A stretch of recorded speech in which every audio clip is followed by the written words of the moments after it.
Hey, what's up, everybody? Welcome back. Happy Monday. It's always Monday, but happy Monday, and welcome back. Dr. Jaws here. Tonight, we are going to meet a new shark, the Roughskin Spurdog, Cirrhigaleus asper. So, this is going to be an especially fun one because this is a cousin of the famous spiny dogfish, or also known as pike dogfish.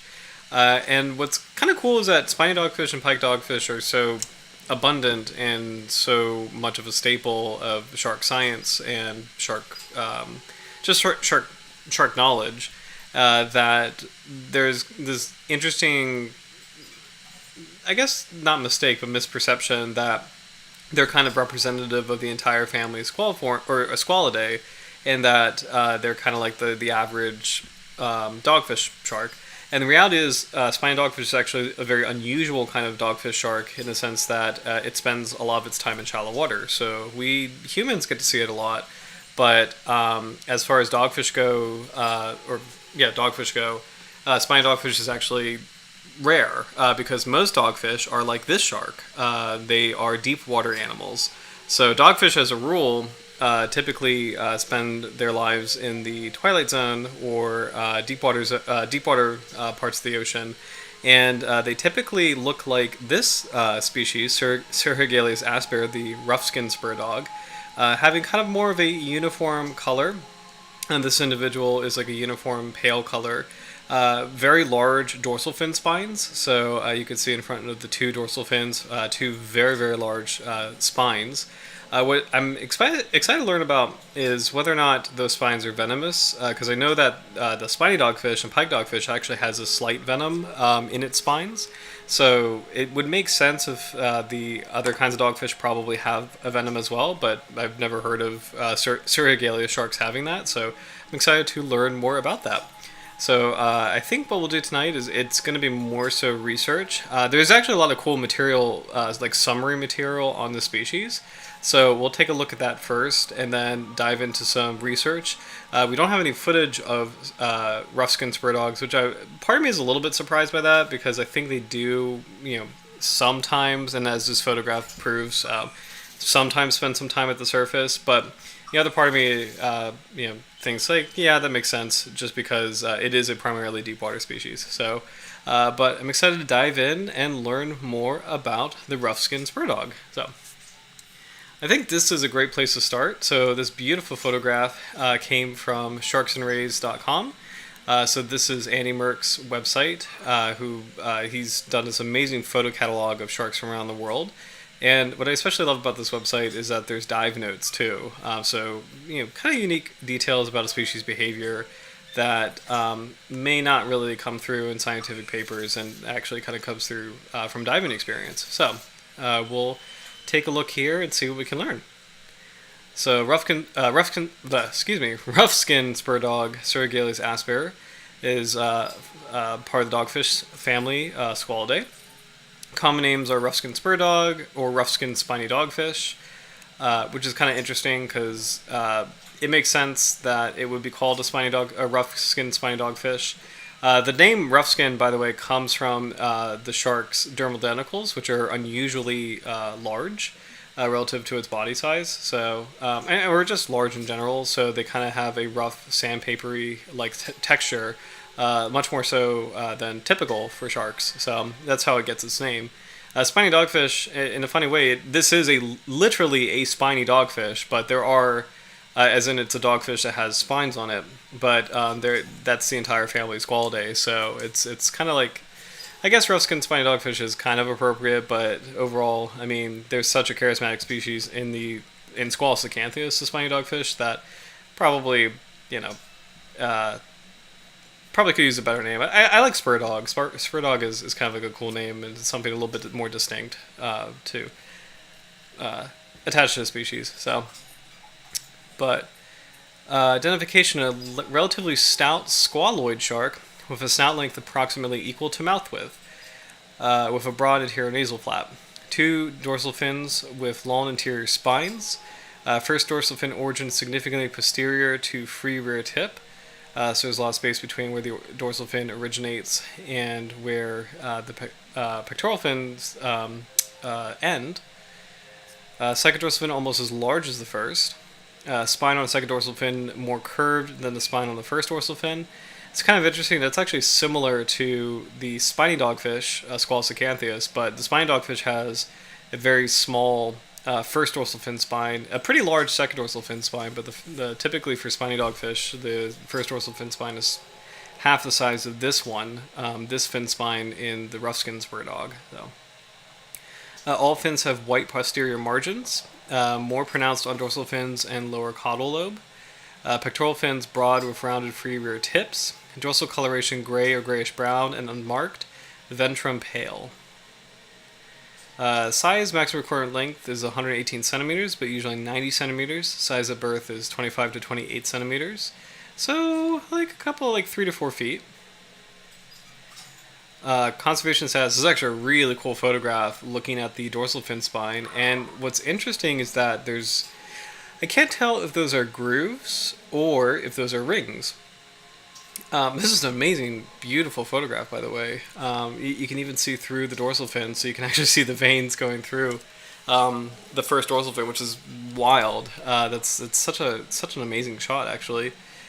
For the spine in this photograph, this is particularly interesting because if it's grooves, I mean that's kind of cool that the spine has like kind of these rough edges to it. It can be, and it could also be rings, like growth rings. And what's extremely cool about that is scientists do use growth ring bands to calculate the age of the dogfish.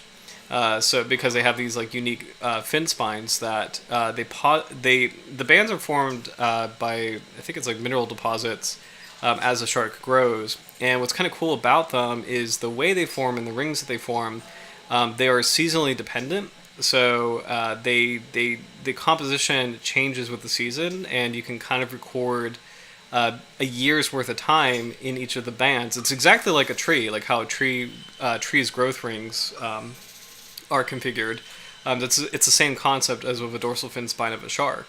So with that, it's a way that scientists are able to age this group of animals, the dogfish, and it's kind of cool to see that so visibly here, where you can see these light and dark color bands, so indicating perhaps years. So I don't know if there's different techniques in terms of grading a spur dog, but if it was just light color bands and dark color bands, you would say this is like 1, 2, 3, 4, 5, 6, 7, 8, 9, 10, 11, 12, 13, 14, 15, 16, 17, 18, 19, 20, 21, 22, 23, 24, 25, 26, 27.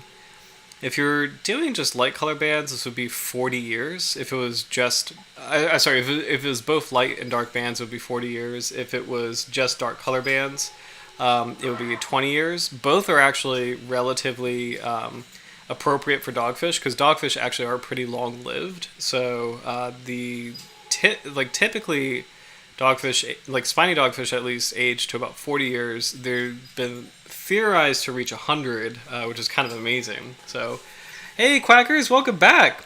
Hope you're doing well. Yes, are those blood vessels in the sharky fin? Yes, which is kind of wild to see. It's kind of amazing to actually see that. Because I'm used to like the fin skeletal structure where you can see the fin rays on like it's kind of cool that like sharks have fin rays kind of like bony fish do. They're completely different structures, but they do have like the skeletal rays. And what's cool is that a shark's skin surrounds that, so it looks like this smooth single piece. But in bony fish, they kind of like wear their rays in the sense that the rays are very prominent in bony fish, so you can easily count them and see them. But sharks, they have their fins kind of enveloping the rays, so it's really cool. Who knows? Sharks and trees may be cousins, lol. So what's kind of funny is it depends on your definition of cousin, because technically they are. That makes us cousins to everything, but like, that makes us cousins of sharks and trees. So us, sharks and trees, we're all eukaryotes, so we all share the same domain, which is kind of wild. It makes us special versus bacteria and archaea. So yeah, that's kind of a fun thing about like evolutionary, or like phylogenies in the evolutionary family tree, where it's like you can kind of like, you could stretch the definition of family for very, very wily depending on how you want to do it. So it's kind of funny. Like technically, sharks and trees are cousins, but it's just the same way as like. Oh, that bright flaming ball in the sky. Yeah, that's my cousin twice removed. Yeah. Oh my goodness. I mean, yeah, but yeah, you could stretch it to literally infinity, which is really funny. So, oh my gosh. But welcome to the stream, though. I hope you had. Yes. Oh my gosh, love Andy as well. Like Andy is the coolest. These are some of the best photographs of sharks ever, and I just really appreciate this website where he has them, but he also has like the diving notes. So I'm excited to learn more about. I was happy to see that there's a lot of. It's a good mix of science with this Spurdog, but also kind of cool, like more approachable summaries on the species. So I'm excited to dive into that more. So, but I hope you had a good weekend, Quackers. And like I didn't really do much. I kind of like took it easy this weekend. Made apple cider donuts, which is fun, and just kind of watched fall movies and just really took it easy. So yeah. Yes, I pull up his photos when I'm talking about sharks so often. Oh my gosh, that's awesome because like he is the man. Just really cool stuff that he produces. So on that note, let's take a look. I'm going to jump ahead. I promise I'll read the rest of those, but I do want to kind of jump ahead to see what he photographed for the species. So it's really cool to see a Roughskin Spurdog so close to the surface, so he's able to capture this beautiful photograph of what looks like a Spurdog in open water. So some things that are kind of fun to observe. The eye is really beautiful and quite reflective looking. So like a nice reflective blue eye. I'm kind of used to seeing reflective green eyes in deepwater sharks, especially lantern sharks have green eyes. So it's kind of cool to see a reflective blue eye in this dogfish. So spiracles right behind the head, just like the spiny dogfish. Spiny dogfish has that too. The snout is a lot blunter. The gill slits are right in front of the pectoral fin, so just like a spiny dogfish. It's kind of cool because this looks similar to a dogfish or a spiny dogfish, but it's a lot chunkier. It has the shorter snout, the larger dorsal fin spine, which actually exceeds the height of the first dorsal fin, which is pretty interesting. The very large second dorsal fin spine, and actually a pretty strong looking caudal fin. So that's actually a little bit different looking. Spiny dogfish have paddle-shaped caudal fins. This is a little bit more. It almost looks like a kind of requiem shark in a way. So, which is cool because this implies the shape of the caudal fin kind of suggests that this is a stronger swimmer. So this is a shark that might be more active. And spiny dogfish are very active. They undertake amazing migrations. But Roughskin Spurdogs, based on the shape of that fin, this might be a faster, or a faster or more a faster hunter, or a faster predator, or something that like, and faster relative to a spiny dogfish, but maybe a little bit faster. Maybe spends more time in the water column. So it's kind of cool to see that the overall color pattern is uniform, and that also lends to the deep water environment. The eyes are rather large too compared to the body size, so both of these adaptations kind of suggest a deep water mode of living. So here's another really cool photograph, and this one is actually it's actually really cool to see the dorsal fin spine right here. Both of them are actually really prominently featured. You can't ask for better conditions. This is just like so clear in the background. So, Quackers had a pretty good weekend. Was busy, but was just nice. Now I'm just sleepy. So the donuts. It's kind of funny. The apple cider donuts were good. They're extremely sugary. I knocked myself out because I think I ate too much of them.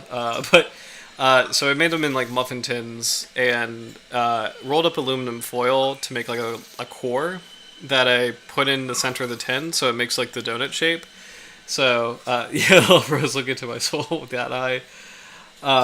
So yeah, they turn out well. They're just like sugar bobs. So they're very comfy, but they're also very dangerous in a sense. Like I passed out over the weekend. So yep, but It's that time of year. It's that squirrel time of year. Just kind of like getting ready for the winter. That I'm definitely yeah, I'm definitely there. I always do this. Every winter I always like bake a lot, and then I also like just pudge up like a squirrel a lot every winter. So yeah, LOL, the food coma is painfully real. Yep.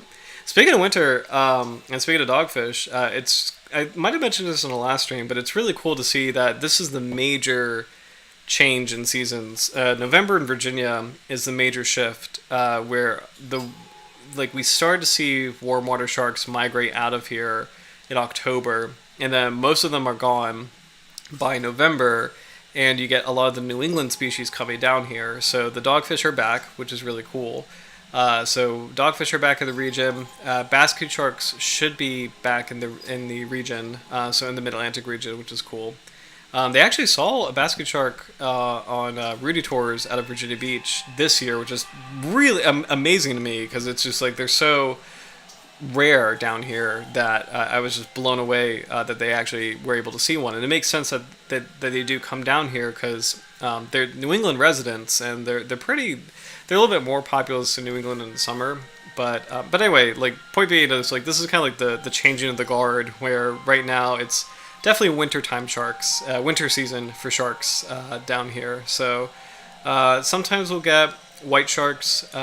They will be kind of roaming offshore, but they kind of are here year round. They cruise around this area year round. They're very rare in any time of the year, but really the basket sharks and the dogfish are the two big winter players. So it's kind of cool to have that happen and see the change of seasons. So getting back to biology for this species, let's see. According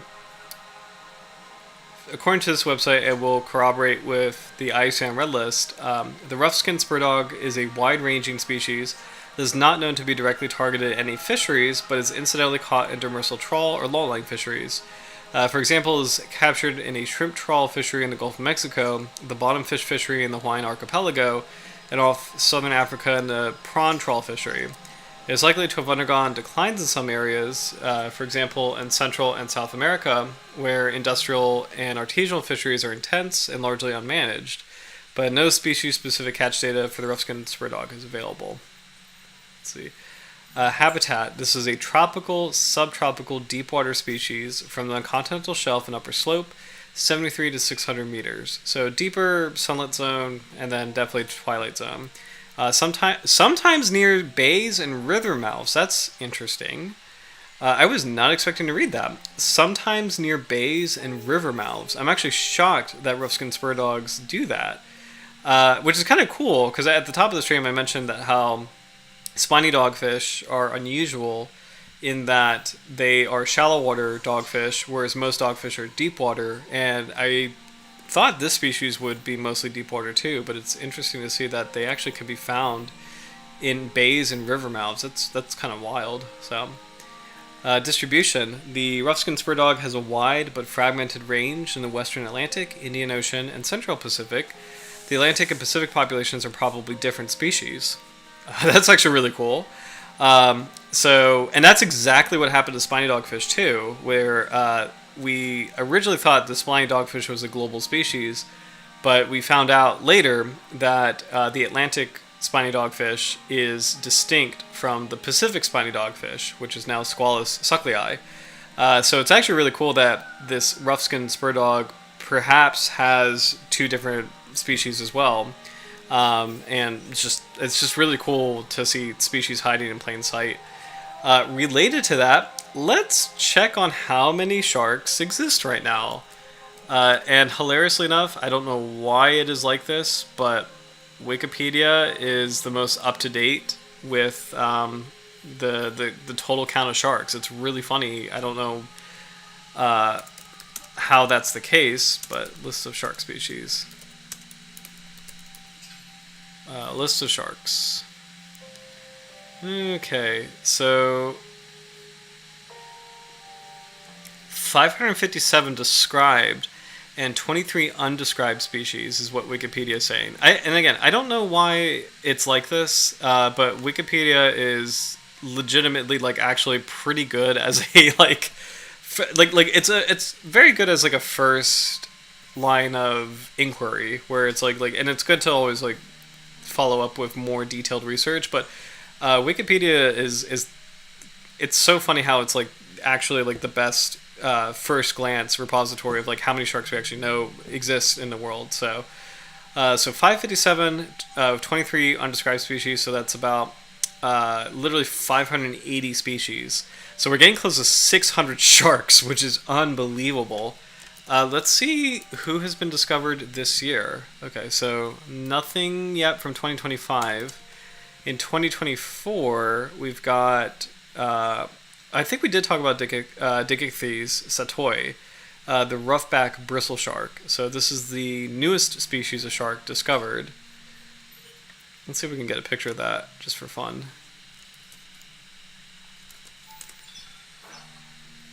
Okay, roughback bristle shark. Which is in its new family. Digichthyeidae is. I think we did touch base on the species briefly, not on a full stream, but pretty cool to see that though. That this is the newest shark that has been discovered so far. So.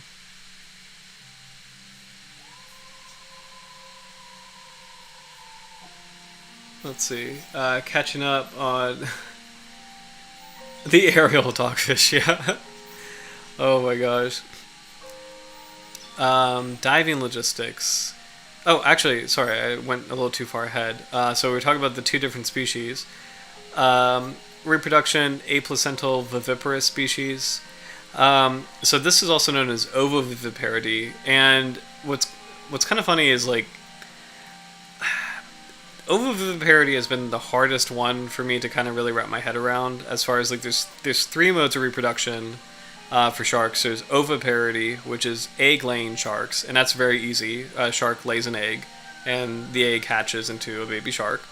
Viviparity, which is live birth, so a shark gives birth to a pup, just like mammals give birth to their offspring. Like it's the same thing. There's like a placental connection, and they're like a pup is born. Ovoviviparity, also known as aplacental viviparity, was the trickiest one, and I frankly, like in complete transparency, it's been the one that's thrown me off. Where it's like I haven't for the longest time really understood what it meant. But kind of like rereading about shark science, like lately, recently, it was kind of cool to review like the modes of reproduction and see that. Ovoviviparity is there are egg-like structures inside the mother shark, and the eggs develop just like an egg would develop outside, but the membrane around the egg wall collapses, and the pups are swimming, or not swimming, but the pups are in the womb just freely. They don't have a placental connection, but they're just there, and they will be born as if it was like live birth. So, and the key thing for me, which I didn't really fully understand, and it was hard to describe, is like the quote-unquote eggs that are being made inside the mother's body. They're actually, I mean, like they're kind of like in dogfish they're described as candle-shaped, but they're just kind of like soft and membranous, and they eventually disappear. So it's like there will be like these membranous cases. Inside the mother's womb, or the uterine horn, and eventually, as the shark gets large enough, the membrane breaks down, and the shark is then itself inside the womb, and then will be born. So it's, or not the womb, but like the uterine horn, and then will be born as if it was like live birth. So it's really cool actually, and it's such a unique mode of reproduction. But it was the hardest one to kind of, I think, wrap my head around. Quackers. Yes, actually, that's great. That's a great way to describe it. It's like, I know scientists wouldn't like that terminology, but I like it as an approach. So, kind of like two births, one in the womb and one out. You're right. Like that's a great like that's a great way to think about it, because that's exactly what's going on, which is there is a mode of development that is similar to a shark being hatched from an egg, and then that mode switches to something that is similar to they'll never know. That shark hatches, and then the mode switches to something similar to live birth. I mean, it is basically live birth. It's just these kinds of sharks, the ovoviviparous sharks, will give live birth, and there's no placenta, there's no umbilical cord, there's nothing there. Whereas true live-bearing sharks, like bull sharks and tiger sharks, they actually have a placental connection. And hammerheads have that too. So it's really cool. It's really amazing as far as like sharks are so diverse in every way, and that's one of the ways in which they're just so unique and like varied is reproduction. So it's super cool. Yeah, we gotta love. I didn't notice that. We gotta love the left shark meme showing up in the search results. Didn't notice that. So, but yeah, seriously, I'm gonna star that comment of the two births, because like that's a really. I wish I actually had that. That's so great, because I really wish I had that when I was younger, as far as like explaining sharks and teaching kids about sharks, and like high schoolers about sharks and college students about sharks. Like in the times that I've lectured about sharks, that is a really great way to put it. Is like essentially like two births. You know, that's actually really cool. So, for this shark, the Roughskin Spurdog, diet feeds on bony fishes and cephalopods. Behavior is unknown, but heavy body indicates a sedentary lifestyle, which is kind of interesting, and that makes sense. It's just that lower lobe of the caudal fin being as large as it is, and the upper lobe being as like kind of sharp looking as it is, it just feels like this is a stronger swimmer, which is kind of interesting. But reaction to divers is unknown, but probably very shy. The Roughskin Spurdog occurs in waters deeper than, and I think this kind of trailed off, unfortunately, but I'm assuming it's deeper than most divers can reach them, is probably the intention, because 70 meters, that's pretty intense for a scuba diver. So that's oh yeah. Thank you for thank you for coming to my TED Talk. Yeah. Diving logistics. The Roughskin Spurdog occurs in water too deep to be encountered by recreational divers. So as a comparison, what did they say? They said 70 meters, I think, right? Or distribution. Okay, so 73 meters. So as a comparison, open water diving, which is the normal recreational limit, is about 18 meters. So that's the limit that I'm currently certified to do, is 18 meters. And this shark lives at 73, so that's really, really deep. So 73, I'm going to do a quick calculation to compare it even further. So 18 meters is about 60 feet. So I have the license to dive to about 60 feet, and that's just like the normal basic license. 73 meters is 240 feet, which is like, no thank you. That's that's 4 times as deep. So that makes sense. I'm actually kind of curious, like, scuba diving depth levels. I wonder if there's like a handy chart like that. Because it's kind of fascinating to see the different depth levels. There we go. That's exactly what I wanted, actually. Okay, how deep can divers go? So, if you can see the screen... Oh yeah, you can see this right here. Perfect. So, how deep can divers go? So, open water diver, which is what I am, is 18 meters, so about 60 feet. Advanced open water diver, this here, is 30 meters. So, it's kind of cool that this shark is even out of range of advanced diving. The reason why this is advanced is that if you're an open water diver and you're in 18 meters... if you have a problem, like if you really are in trouble where like your air suddenly cuts off or for whatever reason, or just like there's an emergency, this is the deepest you could be in which you could theoretically do a rapid ascent And there's techniques that you can do to ascend rapidly to get to the surface, to basically bail out and get to the surface without getting the bends, and specifically it's exhaling. So as you swim upward, you have to keep pushing air out of your mouth as much as you can, because you cannot let it expand inside your body. You have to get it out as you go up. So theoretically, you can theoretically do that from 60 feet to the surface, but that's still really risky. More comfortably, you can do that 40 feet to the surface.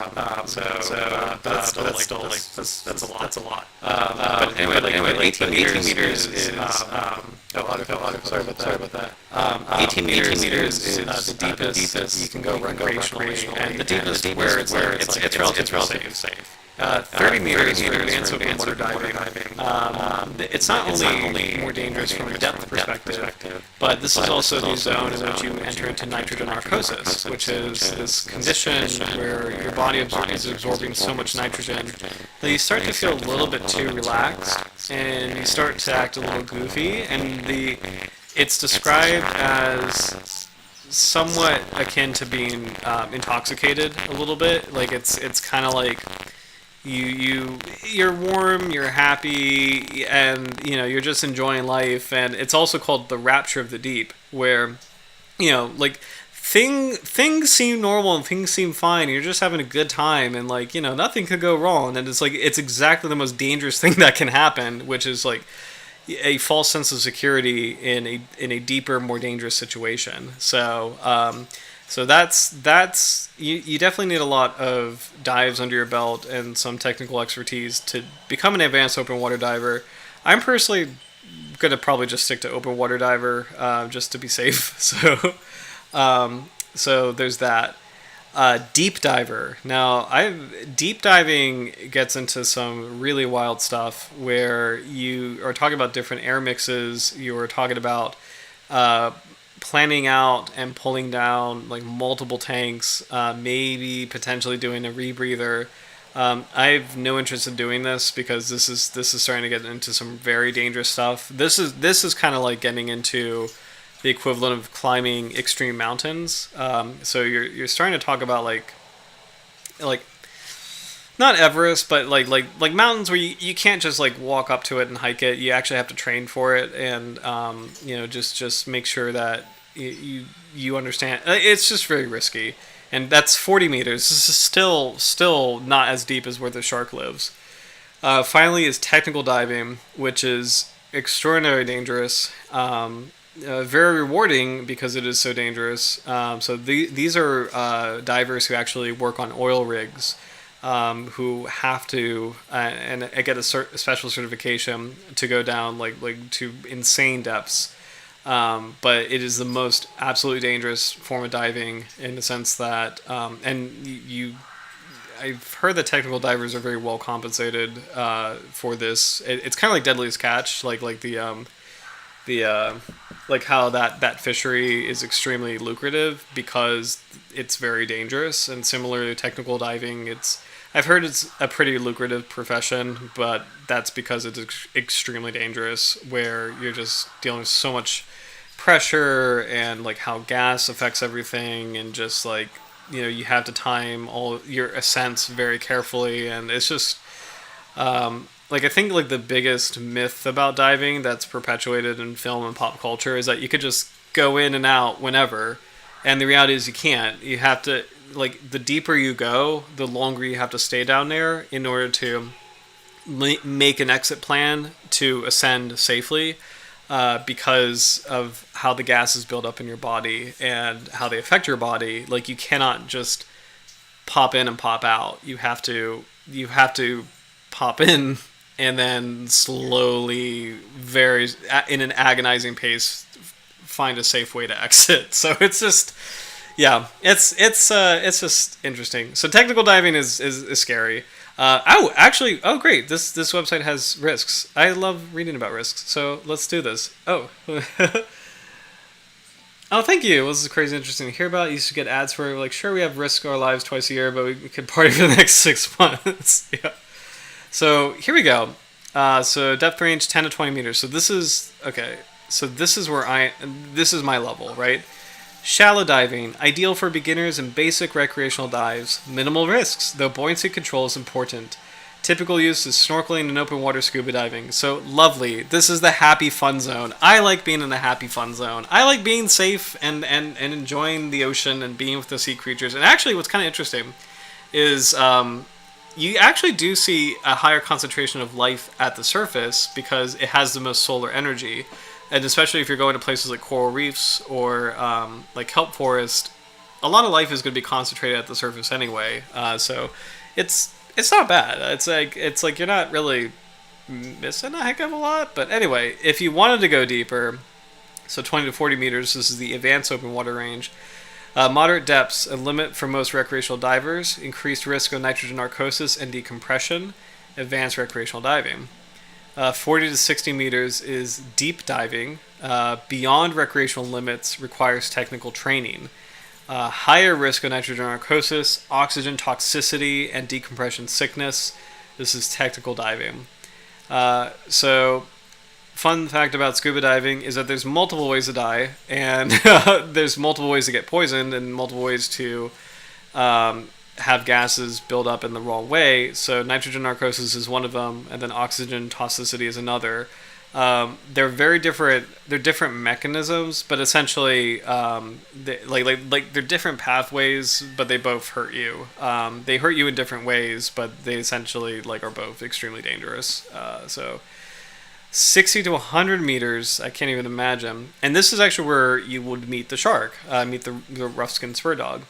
Advanced deep diving requires specialized gas mixtures like trimix or heliox.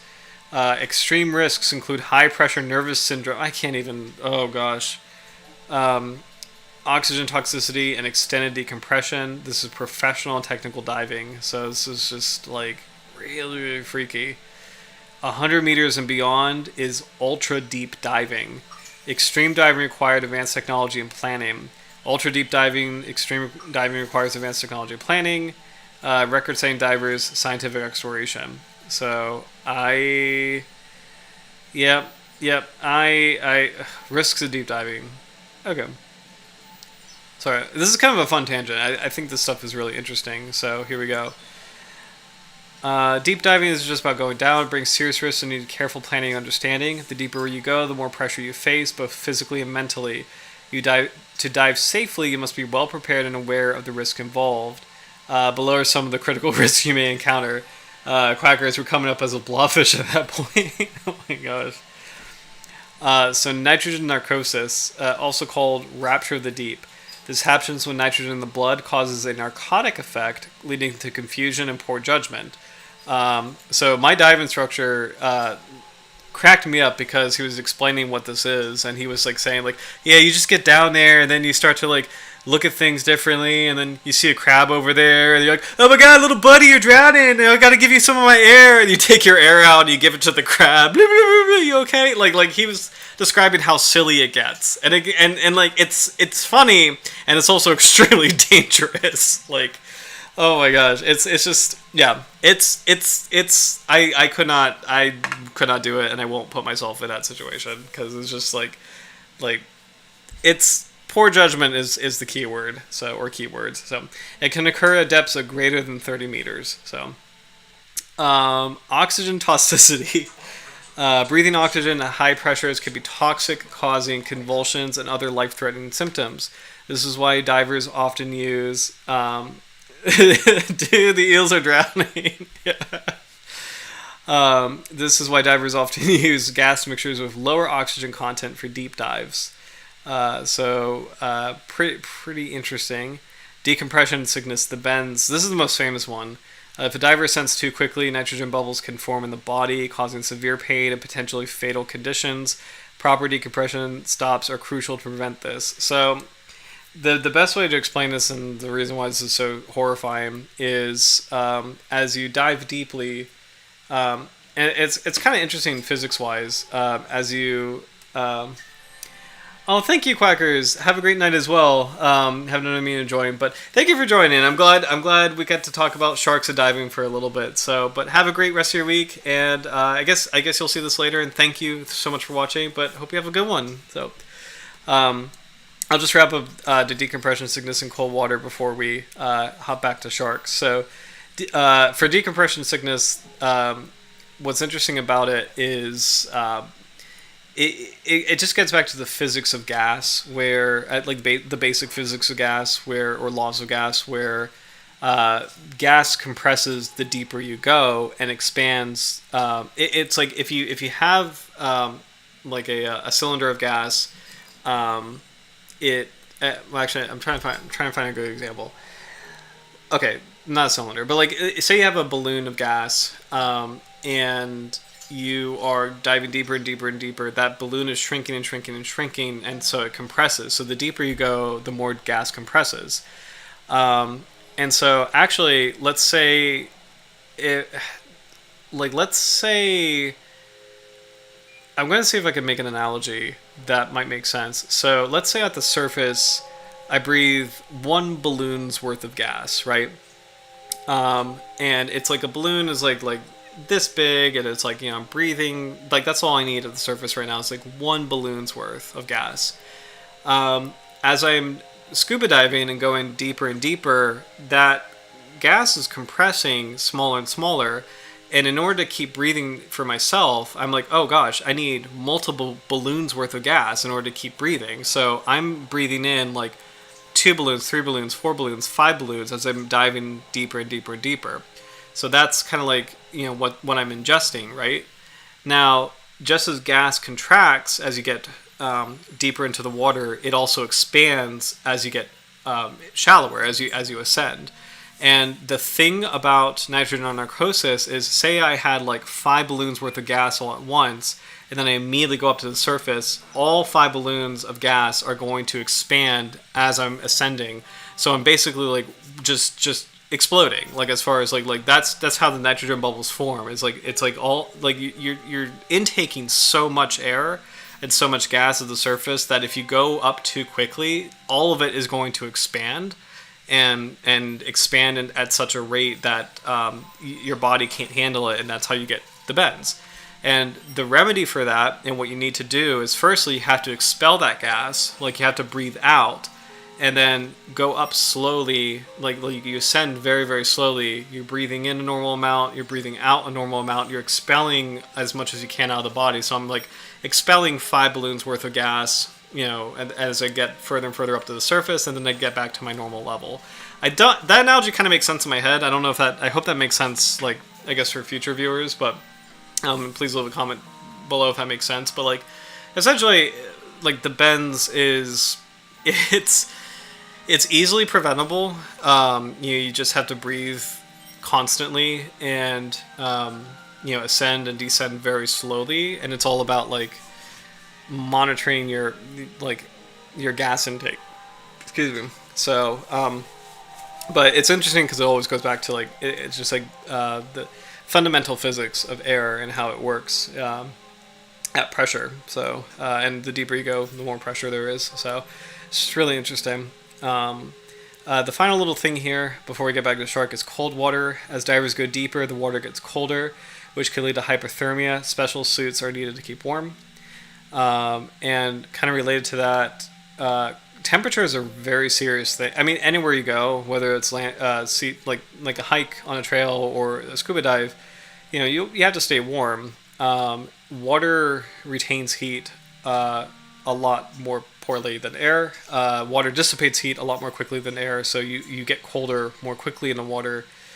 And the big thing about temperature control is you're trying to minimize the amount of variables and stressors you have as you're diving, so you could just focus on your breathing and focus on how much air you have left, and just focus on the wildlife. If you're shivering, if you're cold, it starts to kind of affect you. You start to breathe in more air and start to kind of like hyperventilate, and it also starts to mess with your mind a little bit, where you start to kind of panic a little bit, and it's not good. Stay warm. Warmth is life. So, but anyway, I'm glad we kind of like did this little tangent, because I think it's interesting, kind of comparing the depth levels. But we'll go back to the shark. And I think on that note, we have everything from this website, so we'll kind of move forward to Florida Museum of Natural History to see what else we can learn about the rough-skinned dogfish. So, Florida Museum says these dogfish get their name from their rough skin caused by unusually large denticles, which are specialized scales designed to make sharks swim more efficiently. And we won't read the whole thing verbatim. We'll just kind of skip ahead as needed. So, yep. English language common names include rough-skinned dogfish, rough-skinned dog shark, rough-skinned spiny dogfish, and rough-skinned spurdog. I like galudo raspa in Spanish, quilme rugoso in Portuguese. There are no fisheries for the rough-skinned dogfish. It is occasionally caught with hook and line, as well as trawling gear in deep water. Danger to humans, the species of dogfish is considered harmless to humans. However, care should be taken when handling the rough-skinned dogfish due to spines on the dorsal fins. We will skip conservation because we will check the latest IUCN Red List article. This is a nice photograph of the dorsal fin spine here too. I noticed both in this photograph and Andy's photographs that there's this pretty beautiful white patch on the dorsal fin, so kind of cool little marking there. Geographical distribution, it looks like we have this in the western North Atlantic, from North Carolina to the Florida Keys, northern Gulf of Mexico. It's in the Indian Ocean as well, from southern Mozambique to South Africa and waters off Reunion, Comoros, and the Aldabra Islands. In the Central Pacific, it lives off the shores of the Hawaiian Islands. So what's kind of cool is that the Hawaiian spurdog might be a different species from the Atlantic one and the Indian Ocean one. Habitat. This dogfish resides in marine waters over the upper continental and insular slopes. It is a deepwater species found at depths of from 700 to 1970 feet, or 214 to 600 meters. Information on the life history of the rough-skinned dogfish is lacking due to the recent description of this species. How recent was this described? Oh, 1973. So that's not super recent. That's a while. So, but anyway, distinguishing characteristics: two dorsal fins with very large spines, broadly rounded snout. First dorsal fin spine origin behind the pectoral fin rear tips. Subterminal notch on caudal fin absent, and then anal fin absent. So no dogfish, all dogfish don't have an anal fin. So. Let's see, the eyes and spiracles are large. Really pretty blue eyes, too. Let's see.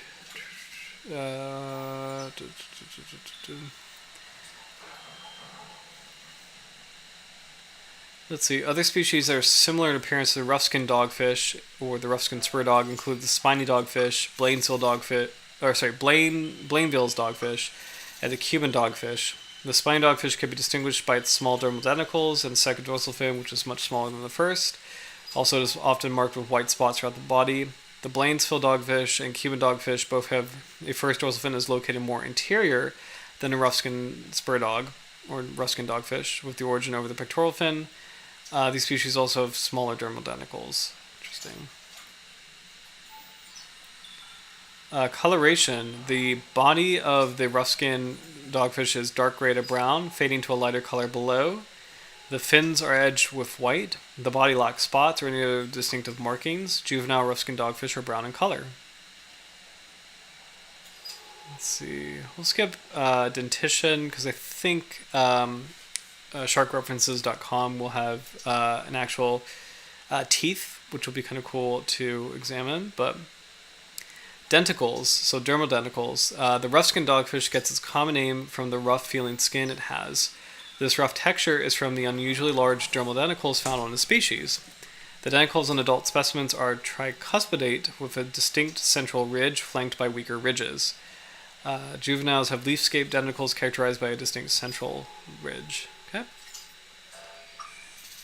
Let's see, so maximum reported size is about 4 feet or 120 centimeters for a male specimen.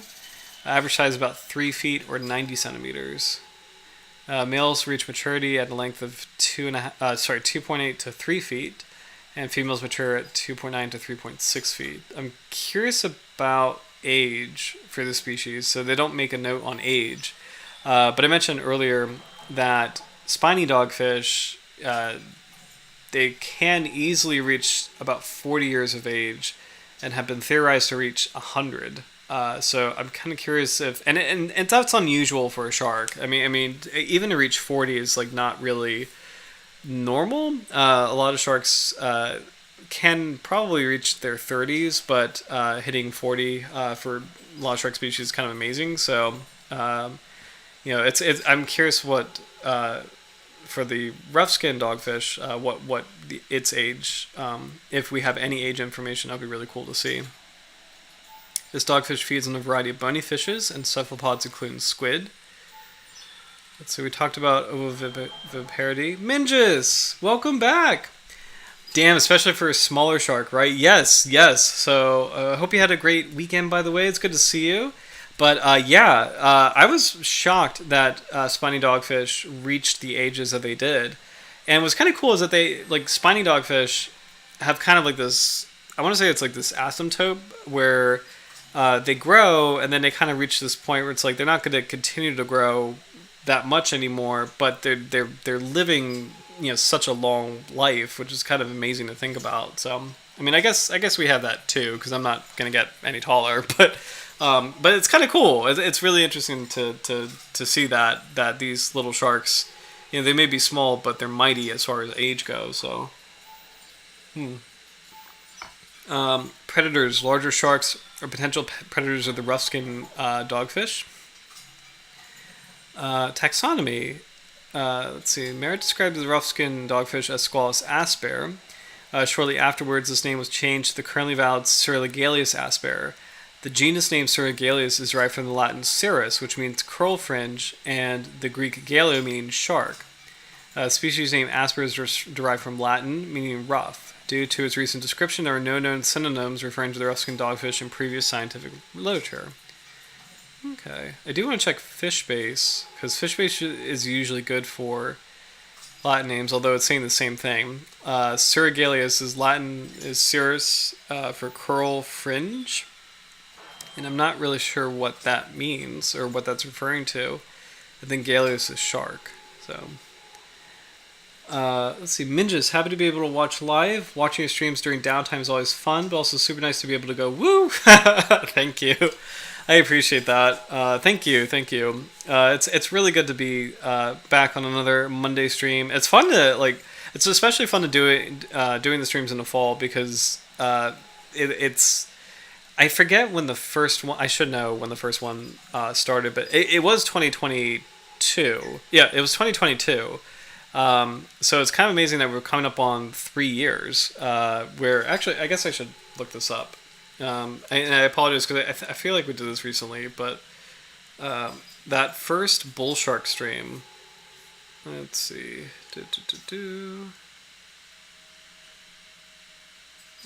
oldest. Oh, I forgot that I had, I'm just checking my channel. I forgot that I actually made all these rough cut streams that they're private. They're unlisted. So November 7th. Oh my gosh. So it's literally been 3 years. That's wild. Okay. 3 years. 3 years of live streaming about sharks and 141 species later. It's wild to think about. But I remember when I first started this project, I think I had 3 or 4 behind the scenes videos testing the whole Ecamm live system out, so maybe someday we'll rewatch them all together to see how goofy they are, but they're probably extremely goofy. So anyway, so not soon, but some point. So let's see, marine bathydemersal, depth range 200 to 650 meters. Let's see. I don't think any other new notes found on the upper continental insular slopes. Sorry. Adults feed on bony fishes and squids. Ovoviviparous with 21 to 22 young in the litter. So. Oh, please, that'd be a good milestone activity. Oh my gosh. I might do that for holiday merriment. So it can't be worse than the Star Wars Christmas special. So it's probably going to be okay. So I might do that. I'm making a note of that actually. I might do that for the holidays. So let's see.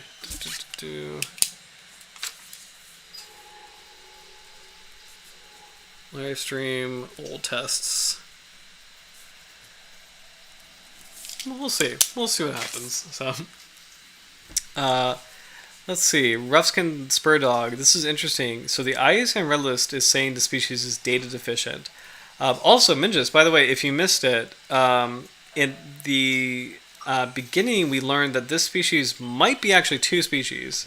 So this might be another case of a species hiding in plain sight, where the Atlantic population and the Pacific population might be actually two different species of shark, which is super cool.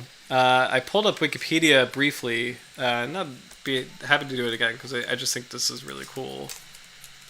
Wikipedia.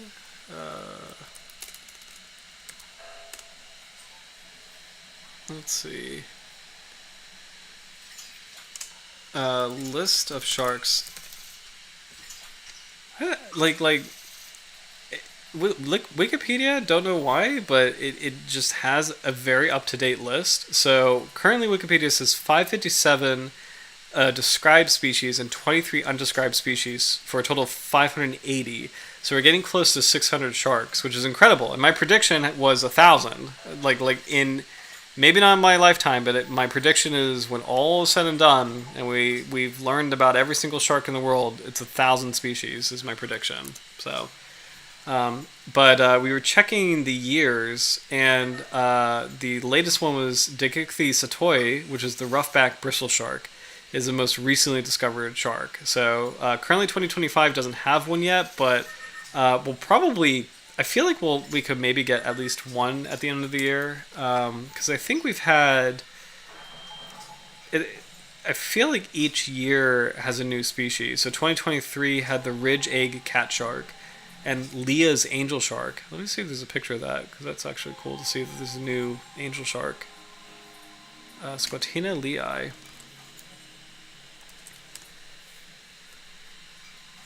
That's really cool. So brand new angel shark species. It's beautiful, actually.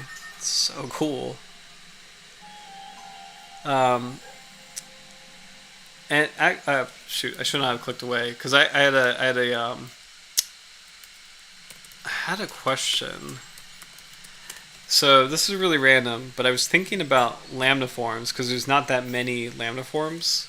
So I'm kind of curious, since that order is very small comparatively, when each of the lamniforms was named. So we'll just kind of skip ahead to that.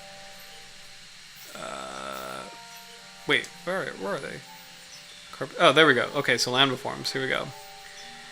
So these are the mackerel sharks, just for fun, because it's a smaller order, and we recently did the longfin mako, and I think we're one shark away from completing this entire order, which is incredible. So, but we have the pelagic thresher, the big eye thresher, and the thresher shark. That's 1935, 1841, and 1788. The basket shark was 1765. Basket shark is one of the oldest known sharks in scientific literature.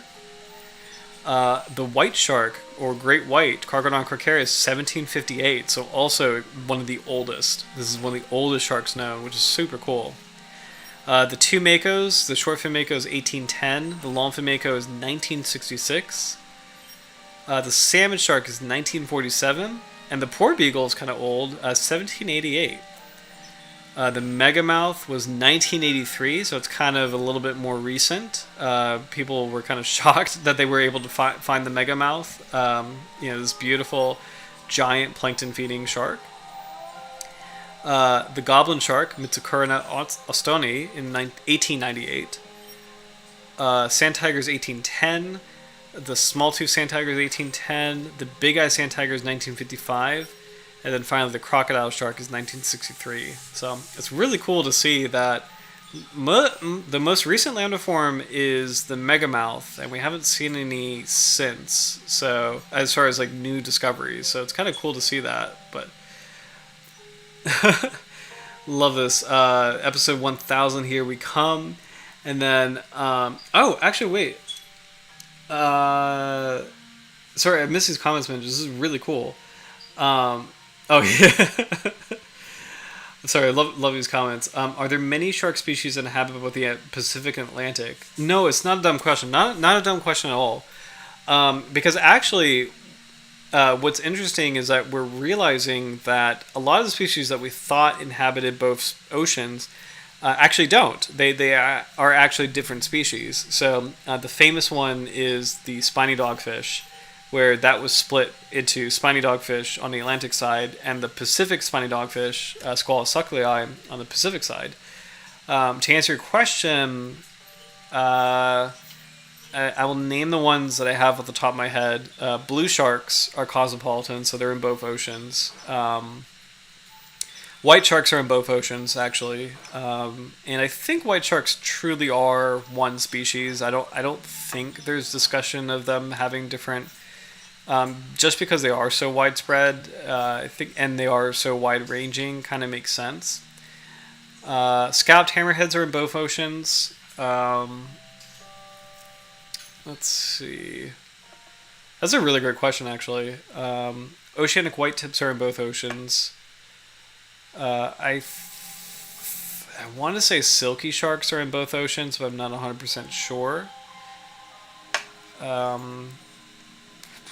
Whale sharks are in both oceans because they're cosmopolitan.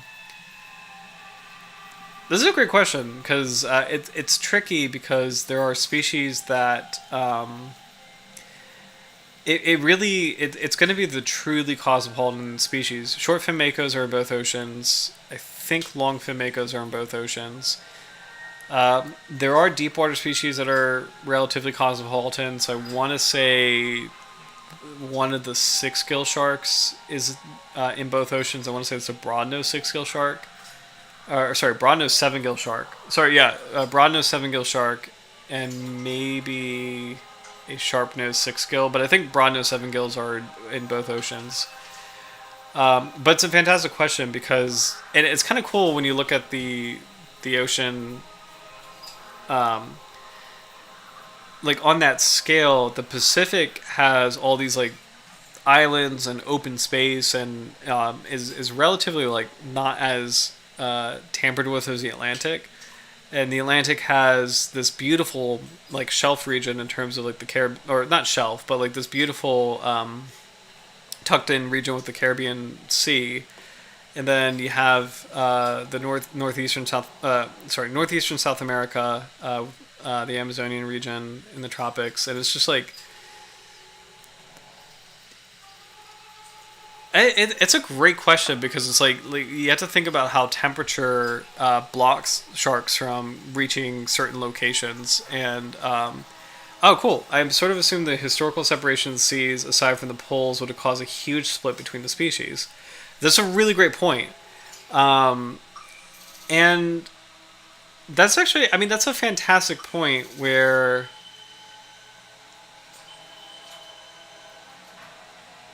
that's a really good point.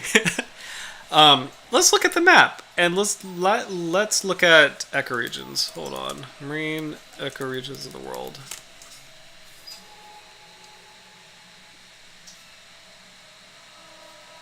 This is going to become an awesome tangent because you're hitting on something that I think is interesting, which is there's not a lot. I mean, it's really rare. It's really an anomaly to have truly polar sharks. There really aren't any. Actually, let me phrase it. No. There are polar-ish sharks, but the point being is like, how have they been able to kind of be around the world, and how they've been able to be in both oceans? And I specifically think about North and South America. How do I get out of here? Okay, sorry. North and South America, where you just have a contiguous stretch of land, and you have this like really rough, cold water down here that I'm sure scalloped hammerheads are not like messing with. So, as far as North and South America go, a question would be, were these species in place before the Isthmus of Panama closed? So this very thin piece of continent, in terms of the Isthmus of Panama, this was at one point underwater, and then when this closed and sea levels receded, it created this interesting split in which there is faunal similarity between animals of the Caribbean and animals in this part of the tropical Pacific, but they have not been in contact because of the split. So they're speciating from each other. But when you get into sharks like the hammerhead sharks, like scalped hammerhead, why are they a global population when that's a temperature-sensitive species that can't, go around? I don't think they can go around South America. Let me double check that. Minges, but also you mentioned that it seemed like not many deep sea species are cosmopolitan, which then I would assume to be the most likely across regions. Yes, which is interesting. So like pre-last ice age. Yes, so let's check out Sphena lewinii.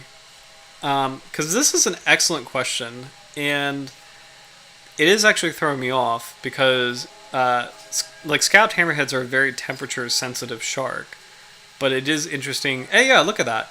So this species is extremely temperature sensitive, and it is clearly on both sides of the continent, so the Atlantic and the Pacific. But it's not. It doesn't live in southern South America, and it doesn't live.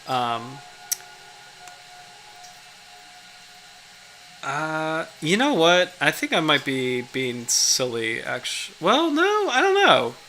Okay, sorry. I was about to say. Okay, this is actually tricky. This is super tricky because it's like, okay, so this is definitely a barrier. So southern South America is definitely a barrier. But then I was like eyeing South Africa, where it's like, okay, so South Africa is a bit more tolerable, where it's not as south as the southern tip of South America. So some species could theoretically get around it, and that might have been what happened, where maybe at one point it's tricky because of the many factors to kind of keep in mind, one of them is that sharks species are actually very old.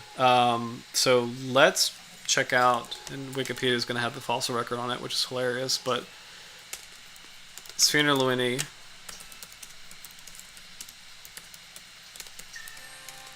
And I apologize if I'm not making sense, because I'm really excited about this topic, and I'm just kind of like going down a rabbit hole now. But fossil record, distribution habitat. Okay, maybe sharkreferences.com. I'm trying to find what the oldest hammerhead shark is, like the fossil record of Sphena lewinii. Let's see. Because my idea is, what if this species was able to populate these oceans like millions of years ago, when the climate was warmer, and then as the water temperature started to recede a little bit and get colder, and we entered into an ice age. This might have been when, and that makes sense actually, this might have been when these barriers started to form. So I think that actually might be it. Yes, exactly. So like pre the last ice age. Also true, which then makes me wonder if the new Pacific Atlantic species being named are relatively new, like the last couple million years new. Maybe, because if I'm remembering my ecological history, Virginia specifically had an environment that had coral reefs, and it had at one point like a Red Sea-esque like environment, and then that completely changed with the Ice Age, and I want to say that is Miocene. So let's see. Okay, I'm gonna hop around to a couple different places really quickly, and we'll get back to the shark, I swear. But this is really interesting. Okay, so Virginia, Miocene. Paleontology in Virginia. Blah, blah, blah, blah.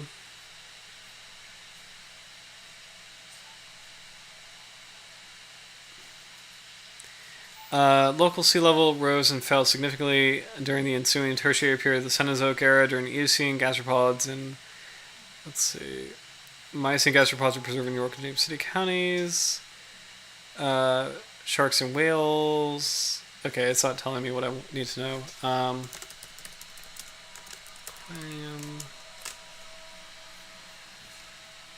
Shout out to Virginian Aquarium, because they have a really cool exhibit about how the world changed in Virginia. Or sorry, the world changed and how that affected local environments. So let's see. Turn main site, home, tickets, membership, specialized education, group visits.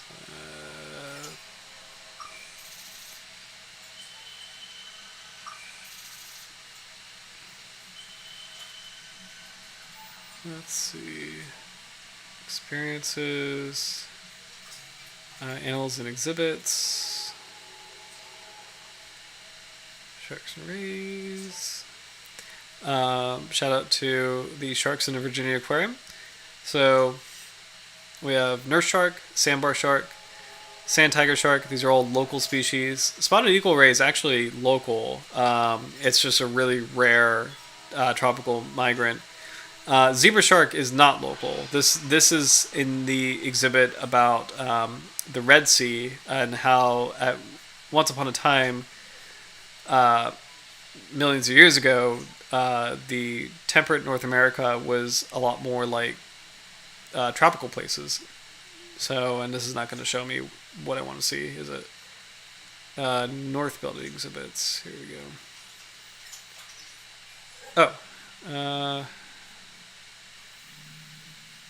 Okay, take a glimpse of environments that once existed in prehistoric Virginia by exploring similar habitats and wildlife from other parts of the world. It includes Komodo dragons, zebra sharks, spotted eagle rays, coral reef, desert animals, tomostomas.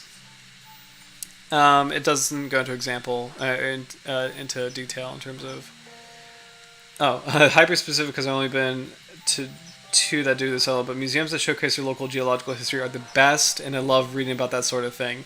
Me too, honestly. I really wish more places did that because I find it so interesting, and it is eye opening, and and this is the reason. This is why because we're trying to kind of reconstruct what the past was like as far as okay, what were the climatic conditions that may have facilitated sharks to have a cosmopolitan distribution, and what makes sense is I think there might have been I'm pretty sure there was a general warming.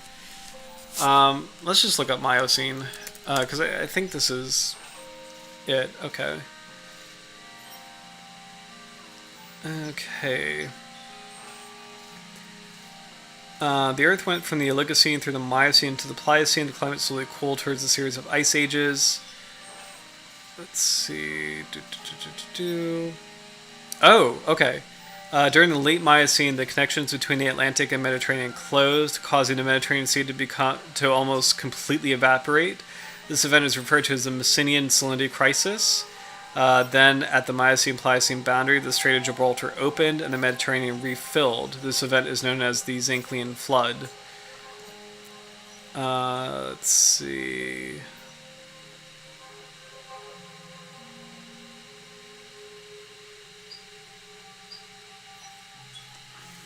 I'm just trying to find...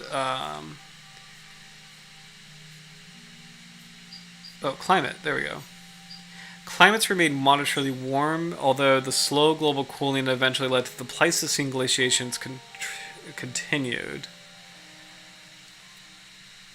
Okay.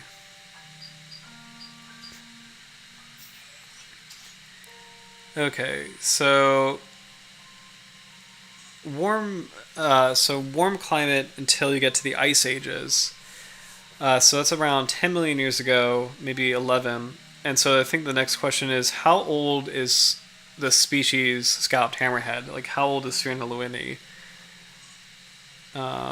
Actually, let's just ask Google and source it. How old is Sphena lewinii? Because there's gotta be a website that talks about the paleontology. Let's check FishBase, because I've seen it before where some websites actually go into like how old the species is, as in like how long in millions of years, how long have we had this species of shark? Maybe sharks are some of the few animals you could do that with because their evolution is so conservative. Like they retain, like they're such efficient hunters that they retain their body plan, a lot more consistently than other animals. So let's see. I know I've seen this somewhere. Just for fun, Gallisoto Cuvier.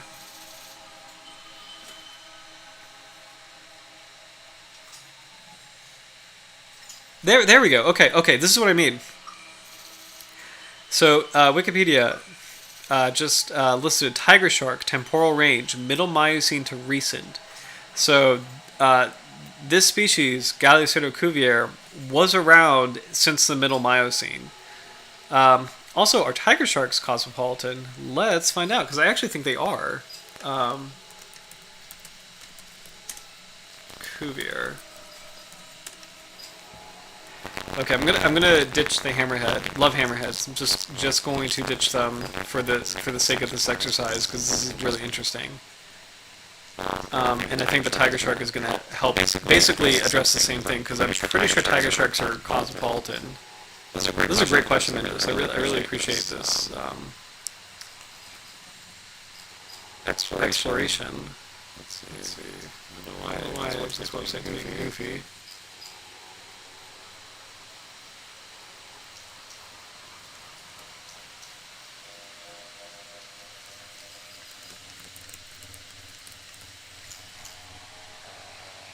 Okay, tiger shark.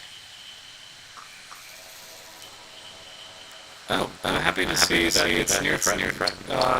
So I thought tiger sharks were vulnerable, so that's actually not as bad as I thought. It was great.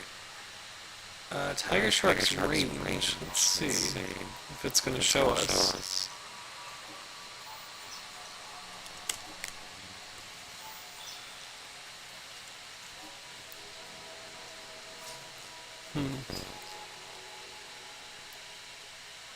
Oh, cool! Yeah. Oh my gosh, Minge is awesome. Also, this helps. Wikipedia also says the Isthmus of Panama only formed 3 million years ago. But I'm not sure if that just refers to the continental shelves connecting to the actual above land formation. So that actually helps a lot because I think this plays into exactly what I'm trying to. I want to figure out, or we want to figure out, which is, did the climate with warmer seas allow for cosmopolitan distribution of sharks? And in this era where it seems like the distribution is more split up, is this an artifact of the ice ages and the overall global cooling that we had, and the like for the split of the populations who I'm not really articulating this really well. I'm so excited. So basically, in the Miocene, the Earth was warmer, so it allowed for tiger sharks and other cosmopolitan species to be anywhere in the ocean, really. And then, as time went on, the world got cooler, and the ice ages captured, that water level. So water level started to decrease because the glaciers were actually freezing and kind of storing all that water. And with that, you have the Isthmus of Panama rising, so creating a natural barrier between Pacific tiger shark populations and Atlantic tiger shark populations. And then, you have these two populations where their warm water zones are constricted, and they can't get around the southern tip of South America, and you can't get around southern Africa either. This is so cool, actually. So I think our hypothesis is that sharks with global distributions may have acquired those distributions during the Miocene era and just retain their distributions, even though the water or like those distributions like shrunk as the water got colder. So it is a really interesting hypothesis because again, tiger sharks being middle Miocene to now That's a really old species, and that's actually really really cool that it was around before the ice ages, and it was around before the water temperature got colder and restricted its distribution. One really cool thing, by the way, they mentioned the Messinian salinity crisis. So actually, let me Messinian salinity crisis.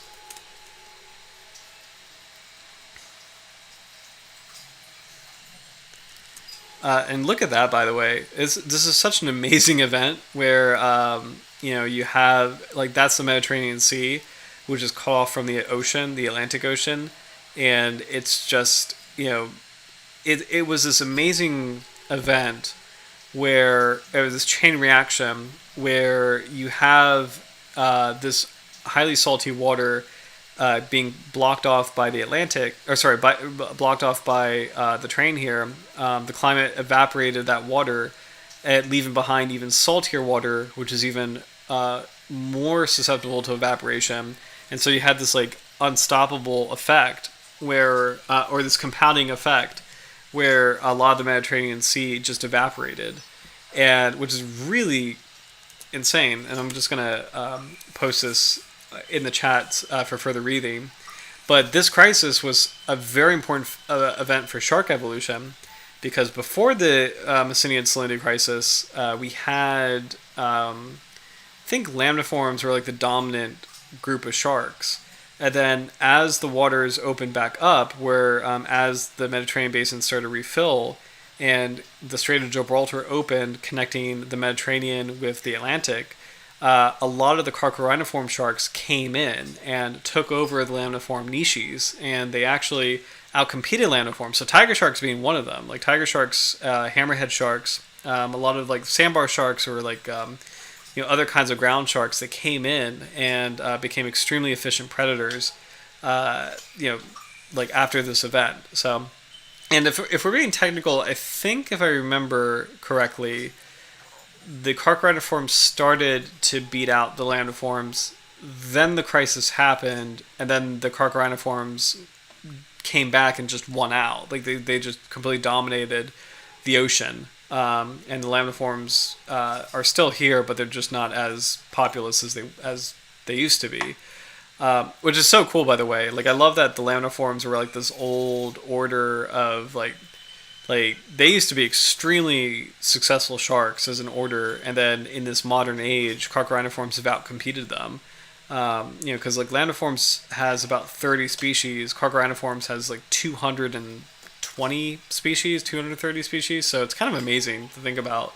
And honestly, if you're a shark alive today, you're a very successful animal. like to be alive today as a shark is like your evolutionary line outcompeted all these other ones. Like it's incredible history, honestly. So, but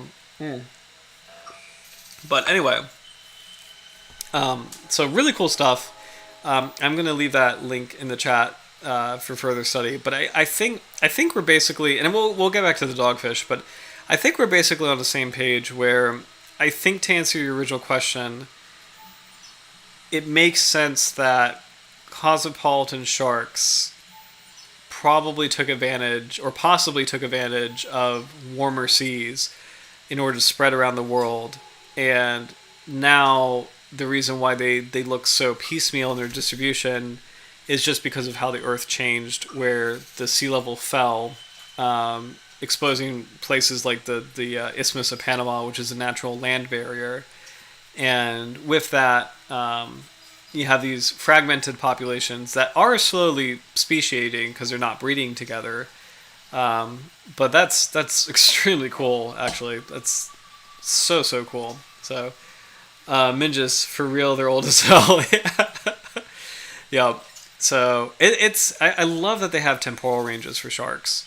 And like again, shout out to Wikipedia, and like full disclosure for any future viewers, Wikipedia is not a primary source, and I am not saying it is the primary source, but it is a good starting point. So, because they have the temporal range of tiger sharks, let's see if they have.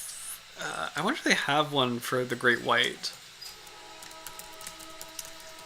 And then let's also take a look at the Roughskin Spurdog because I feel bad. I don't want to get too far away from him.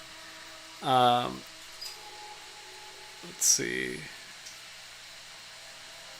I picked the great white because it's such a charismatic species. I'm sure. Yep. They have a temporal range. Look at that. So great white shark, Carcharodon calcareus, early Pliocene to recent. So tiger sharks is middle Miocene to recent. Great whites, early Pliocene to recent. Roughskin Spurdog, unfortunately, they don't have a temporal range, which makes sense. They were for less popular species, they don't. I'm actually kind of curious. Let's try Canis, a dog. Let's just see. Okay, they do have a temporal range for dogs. The late Pleistocene, so 14,000 years ago to present. Let's check out wolves. Canis lupus. Middle Pleistocene, 400,000 years ago to present. So that's actually pretty young compared to sharks, like millions of years. This species is millions of years old. And a wolf, as beautiful and amazing as it is, 400,000 years old as a species. Let's look at tigers. A tiger. Early Pleistocene to present. So, actually, let's look at lions. Sorry, this is really fun to kind of compare the temporal range. Pleistocene to present. Man, so cool. So, amazing animals, but, nothing really beats sharks. Let's see if we can find something that's older. I'm going to check out an alligator. American alligator. How old is that? Middle Pleistocene to present. So a lot of these animals, like a lot of these terrestrial animals are pretty young. Whereas sharks, these are millions of years old versus 1,000 years old. It's quite incredible. I can't even think of what would be a good equivalent. Let's try an anaconda. I guess it's a genus of snakes. I didn't realize. Oh, okay. So anacondas are in the Miocene and recent, but there's multiple species. So let's just try the green anaconda just for fun. Okay, so the green anaconda is late Pleistocene. Let's see. Any other kinds of anacondas?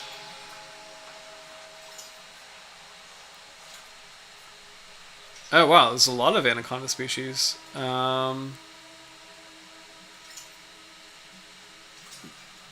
The yellow anaconda doesn't have a range on it.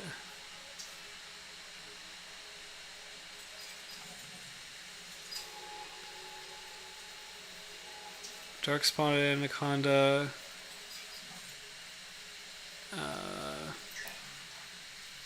Yeah. Okay. Well, I guess we'll just take the green anaconda. Late Pleistocene to recent, but the genus anaconda is Miocene, so it's kind of interesting. The actual genus is around the same era or age as sharks. Let's look at, out of curiosity, the genus alligator. Okay, so the genus is Eocene. So when you get to the genus of animals, it's starting to get a bit older, which makes sense. Let's look at the genus of lions. That's Panthera, which is the genus of tigers as well. Panthera is still kind of young, so Pliocene. But it's kind of cool to see that shark species are very, very old. But they're comparable with terrestrial genuses. Let's look at Canis, which is the genus for dogs. Pliocene. Oh, I love that there's a beagle in this. That's really funny. All these fearsome looking, I see coyotes and red wolves, and then there's the happy beagle. So, let's see. Canidae, which is a family of dogs, late Eocene. Okay. Excuse me. Okay. So we'll head back, but that was a cool little That was a cool little tangent where I think yeah, that's a cool little tangent where I think this kind of answered our question, or is a good starting point for um, where this might go, which is that cosmopolitan sharks may have exploited, or not exploited, but like may have taken advantage of, or I don't know, may have utilized the warm seas to have a extremely large range, and then that changed when the seas got colder, and now it looks like they have a fragmented range. So very cool stuff to think about. But getting back to the Roughskin Spurdog, we will check its conservation status, and then we'll pick a species for next week. So data deficient. We don't know a lot about the species, so here we go. The Roughskin Spurdog is a small, poorly known deepwater shark known from its tropical West Atlantic, Central Eastern Pacific, and Indian Oceans. It has been recorded from upper and outer continental and insular slopes, as well as off bays and river mouths at depths of 73 to 600 meters. The species is not known to be targeted, however, extensive fishing has occurred across much of its spatial and depth range, and it may be incidentally caught in demersal trawl or long-line fisheries. Further information is required on the taxonomy, distribution, life history, and particular bycatch levels of the Roughskin Spurdog. Since it is unknown if fishing is causing a population reduction, there is currently inadequate information available to assess the species beyond data deficient. So we don't know what's going on with the species, which might be not the worst thing in the world. It sounds like we don't really run into it as often as other shark species, so it's interesting to see the range here. So Hawaii, which might be a completely different species as it's Pacific, the Gulf of Mexico and southeastern U.S., the eastern coast of South America, southeastern Africa. Kind of interesting that this shark is living in southeastern shelf areas. That's actually interesting. Why is it not living in western shelf areas? That's actually that's kind of an intriguing range where not sure what would play into that, like the movement of ocean currents and how they move, but I do find it really interesting that you see this shark living on like living in this kind of how do you say this, like this like the western shelf edge of these ocean basins, but not the eastern edge. I just think that's really interesting. And it might relate to currents and how they flow, but I'm not sure. Like in the direction they flow, but I'm not sure. I just think it's interesting that they're there and not on the western edges. So curious distribution. Habitat.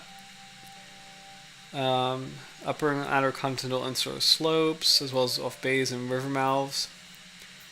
Ooh, Minjas. Magnetism. What other elements are so orientation specific? Yeah.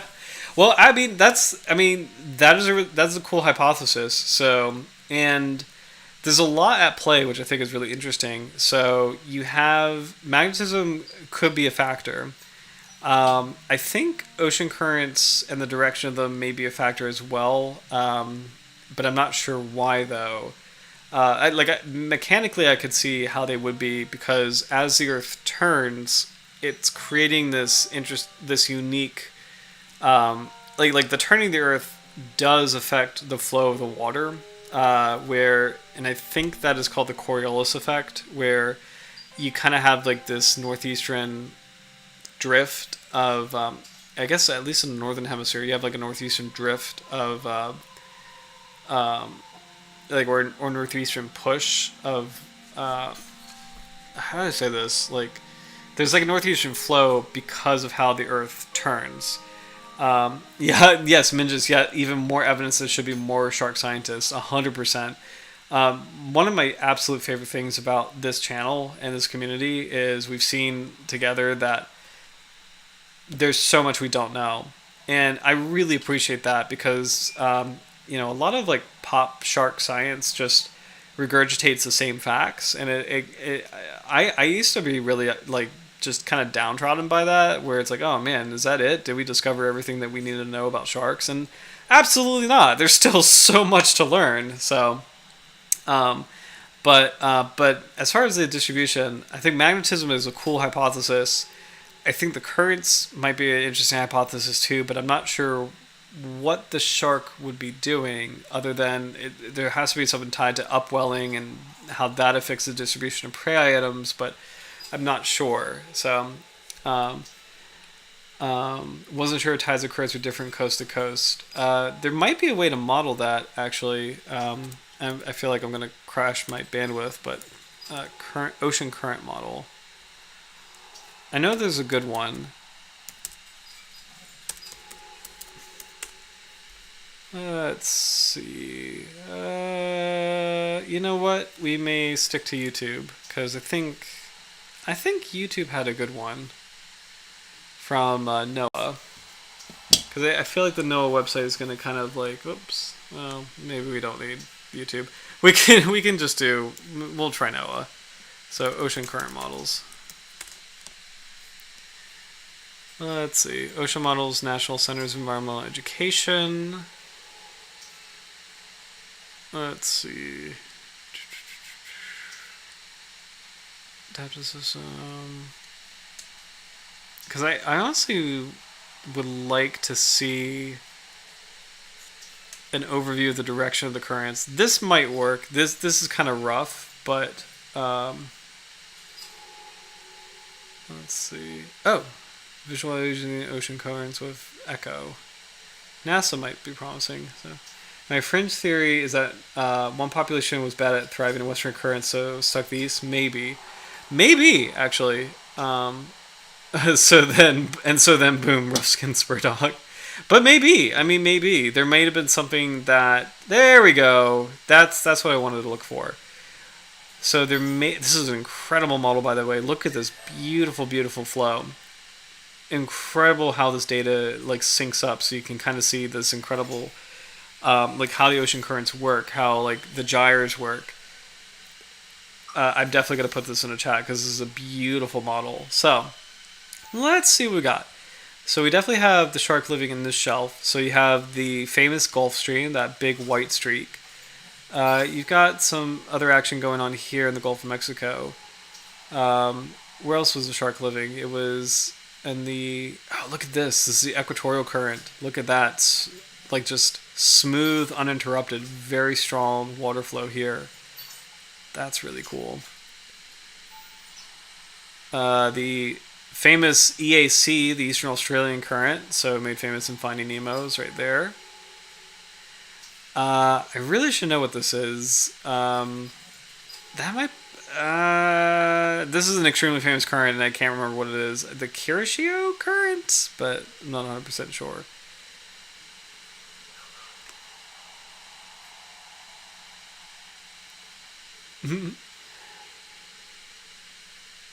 Is this gonna replay? Is this gonna let me drag it? Oh, shoot. Oh, wait, I clicked it. Oh, it's doing something. Wow, this is insane. This is really, really cool.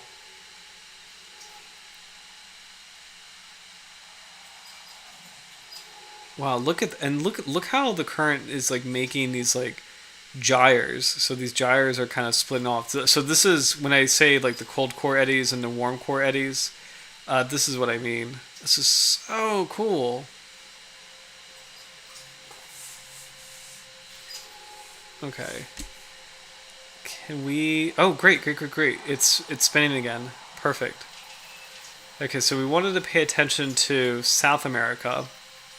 Sorry, Southern Africa. So this, I think, is the Agulhas current. And this is a close to shore current right here. Look at that.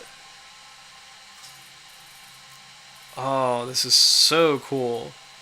And this is probably generating a lot of energy and probably generating a lot of upwelling. So this must be a very nutrient-rich zone. Whereas by comparison in Western Africa, there's not as much action going on, not as much water circulation, and so that could be affecting the distribution of this shark, where maybe the spur dog wants to be in a much more productive zone than which is in this this western part of the basin as opposed to eastern part of the basin. It's so cool. Now this is another area where you could find rough-skinned spur dogs. It looks like there's deep water currents here, modeled by the blue color, but it's not as prominent as the Agulhas current. And then selfishly, I love seeing the Gulf Stream here. Look at that. So cool. So here we go.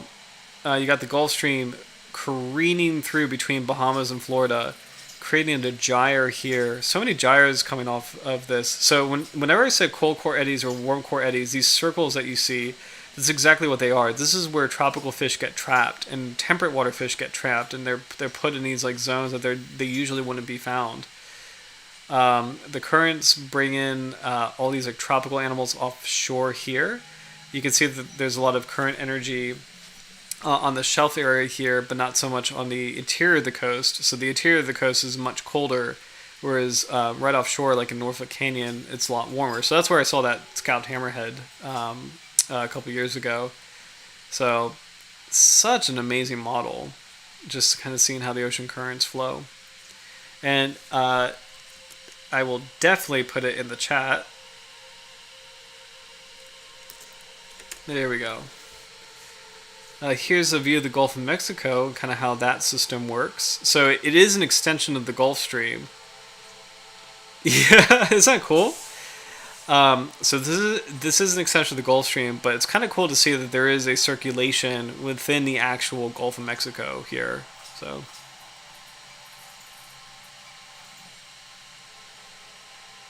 Man, that is amazing.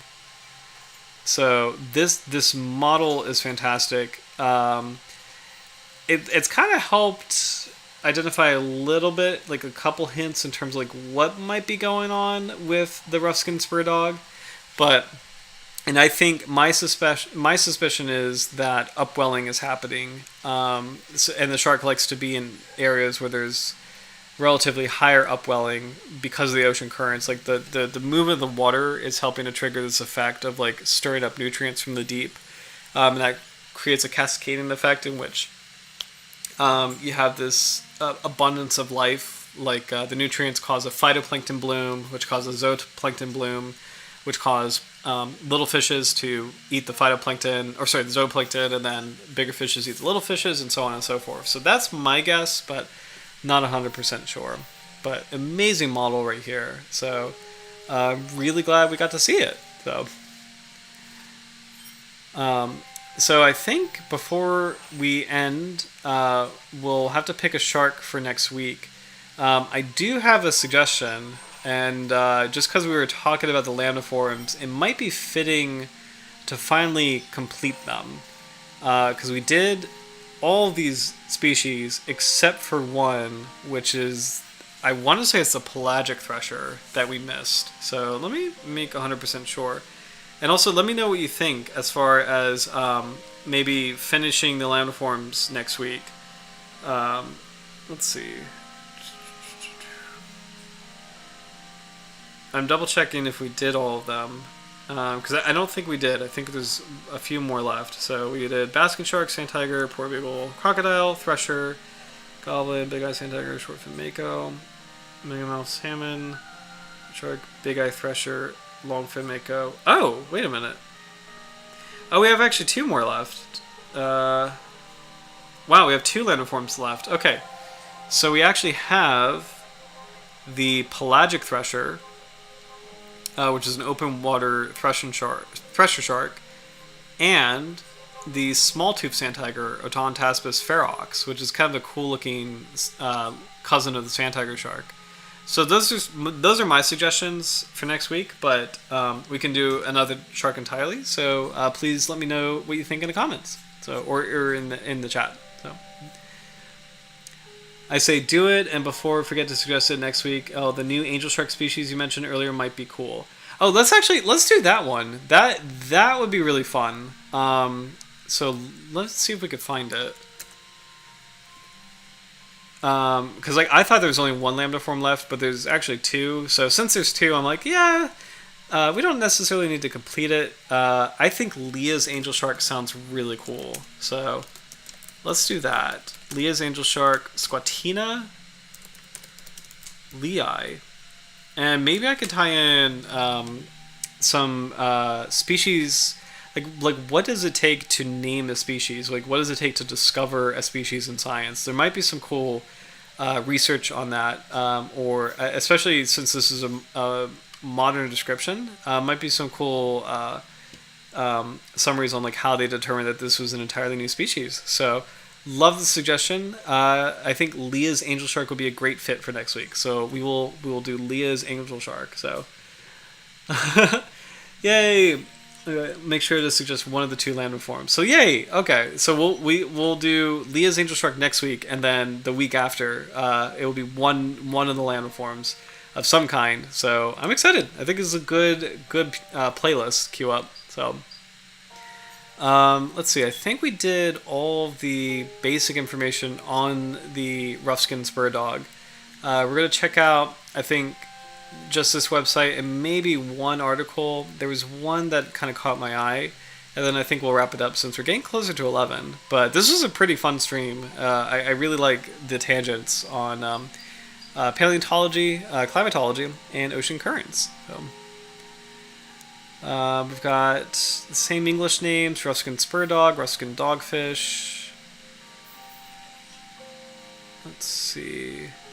No photographs of teeth. I thought there actually would be.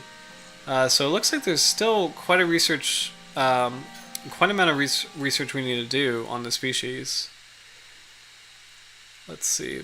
There's an interesting. Funnily enough, I usually never put up Instagram posts, but there was an interesting one by Lost Shark Guy, which I believe is David Ebert. I want to say, could be wrong, but this is a famous shark scientist, and this is a really great clip of a rough-skin spurdog, Cirrhigaleus asper, and there's a question mark because he was asking if this is indeed the same species that we're talking about tonight. But I believe it is, and the things that are giving it away are the pale white patches behind the dorsal fins. And then in general, this looks so much like... oh, here we go. This looks so much like... that's actually a really cool clip.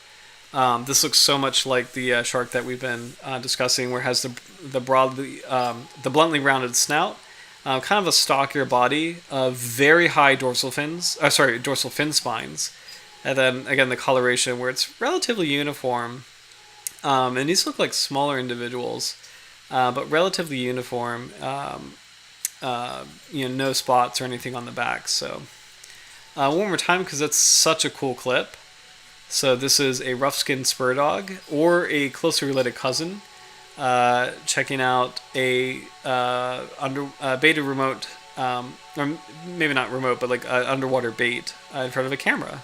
So I think it is Cirrhigaleus asper because of the coloration of the fins, because we've been seeing that the fins have a pale margin and pale fin tips. So very cool to see. Beautiful shark. Okay, and for shark science, I think, let's see, this is the one I wanted to check out. It's Untangling the Systematic Dilemma Behind the Roughskin Spurdog, Cirrhigaleus asper, with Phylogeny of Squalidae and Akita Cirrhigaleus species. So this is we'll just read this article, and this will be, I think, the end of the stream. But, oh, Mingus, the one in the back looks a wee bit bigger too, maybe. Yeah, oh, I love the comment that it wiggles. Yeah. Let's see. Because the one in the front looks like a kind of like a subadult, maybe an adult, like a young one. Just based on like the it's hard to kind of put into words, but like I feel like older sharks, they have kind of like a rougher looking appearance, and of course they attain a larger size, and they feel like they grow into their proportions. little sharks, they have like a smoothness to them. Like baby sharks, I hate saying that. Shark pups kind of have a smoothness to them. They look a lot shinier and kind of like a little daintier, for lack of a better word. So this guy looks a little bit little in the foreground. In the background, it's hard to tell because he looks similarly sized, but he could be further in the distance, and he does look a bit stockier than the one in the foreground. So could be a bigger individual. So one more time, 'cause I think it's kind of interesting. And I'm just paying attention to the shark in the background. So they're both the same species. It's kind of cool that they're swimming against this pretty strong current.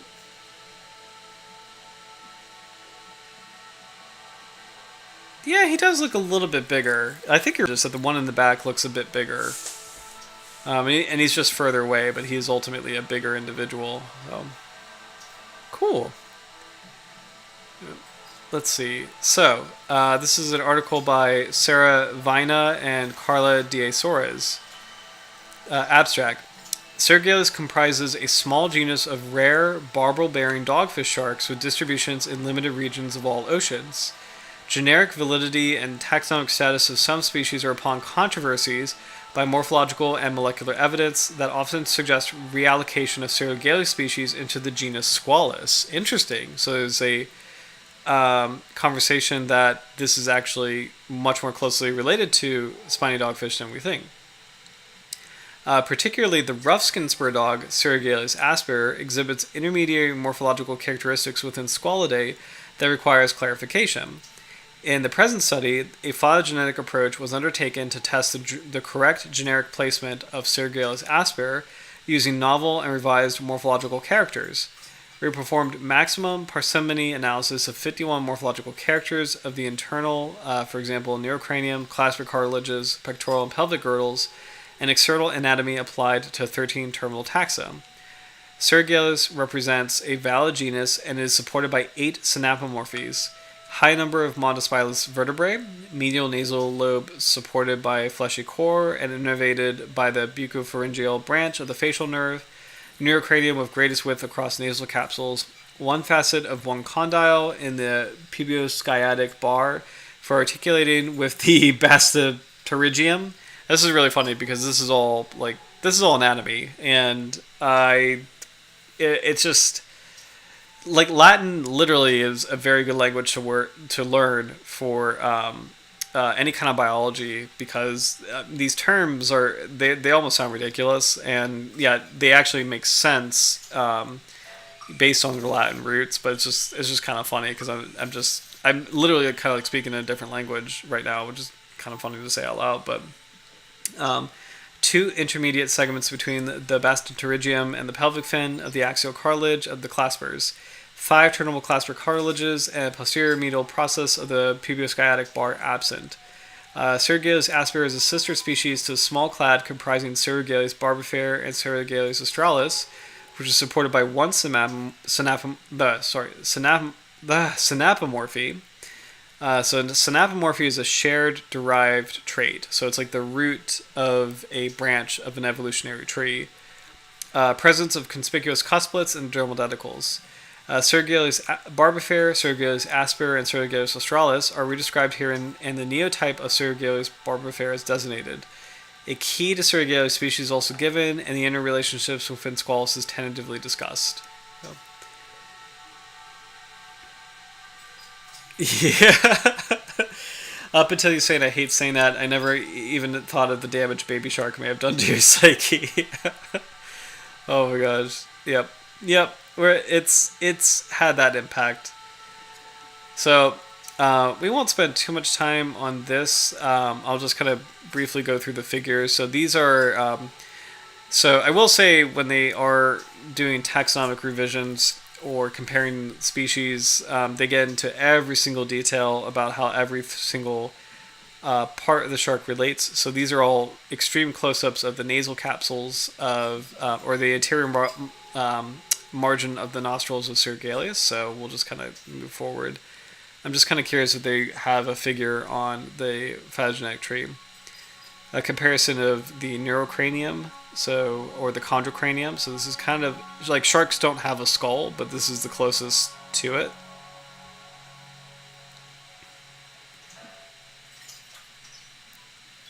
Let's see. Just gonna kind of like skip ahead to see if there's. Oh, this is kind of an interesting figure right here.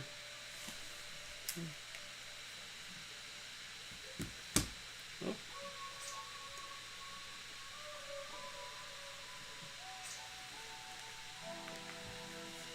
Let's see.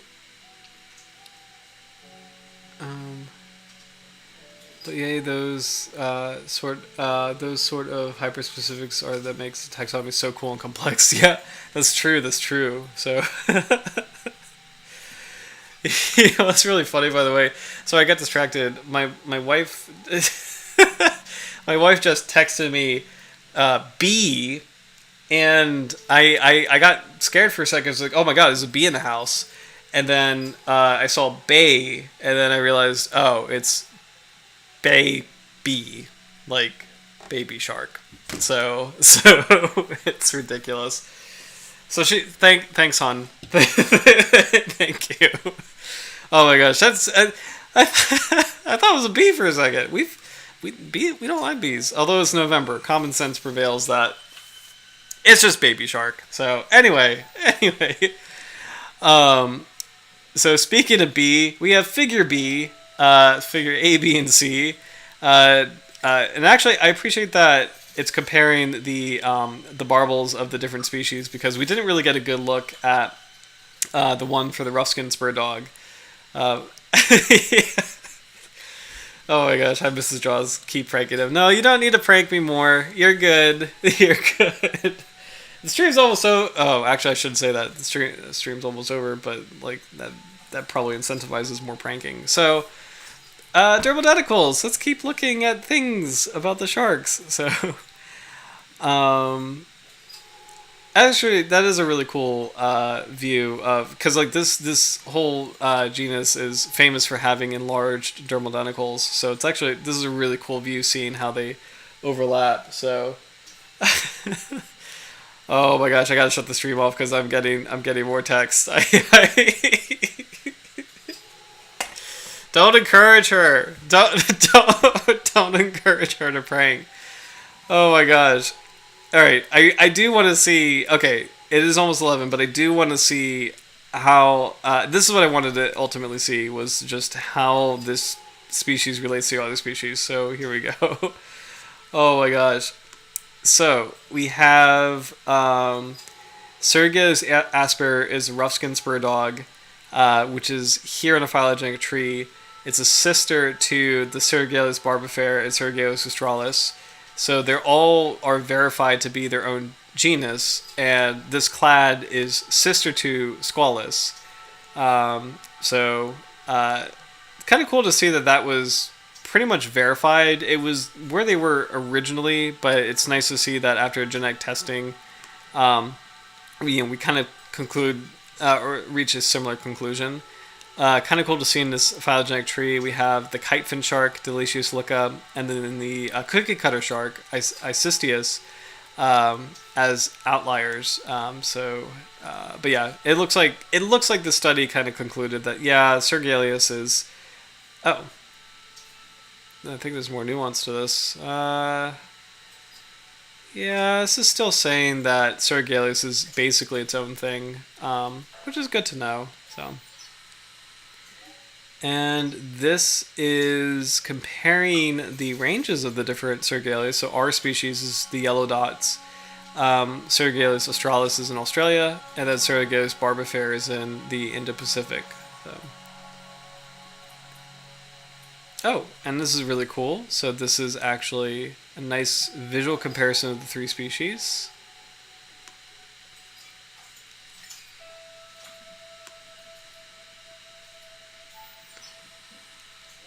This is beautiful, by the way. I'm not sure why it's colorized like this, but I really think this is awesome. So this is the upper and lower teeth of Cirrhigaleus barbifera, but this is actually a pretty good equivalent of what Cirrhigaleus asper teeth look like. So I'm really happy that we do have a visual on what the teeth look like. And it's cool that they're similar to spiny dogfish in which they form like a chain, like they are kind of like this singular blade. So these teeth are acting together as like a singular blade. But look how blunt these look. Like look how like flattened these teeth look. So this kind of suggests that this shark might be cracking open shells of shellfish or like crabs, crustaceans, and maybe does have a more benthic lifestyle than the spiny dogfish. Because spiny dogfish, their teeth are similar to this, but they're a little bit more pronounced, and those sharks can kind of rip apart a lot of different kinds of fishes. So maybe this shark, this kind of tooth shape suggests a slightly different kind of diet where the teeth look a lot more compact and flattened and maybe are better for crushing. So, but yeah, it's 11 o'clock. So, oh man, didn't know they could get so chunky. That's really funny. It's 11 o'clock, so I think we'll wrap up for tonight. And I forget, Midges, if you were here for this beautiful photograph at the beginning of the stream, but this is Andy Merck's work. So Crackers was here at the beginning, and we were looking at these amazing photos from Andy Merck of this same species, so this Roughskin Spurdog. This is a great photo of the first dorsal fin spine and the rings on it, which may be used to assess growth, like how old this animal is. But I really want to end on this photograph, just because of like how beautiful it is and how much detail you can see of this species. And let me see if I can get like a full view. There we go. Okay, I think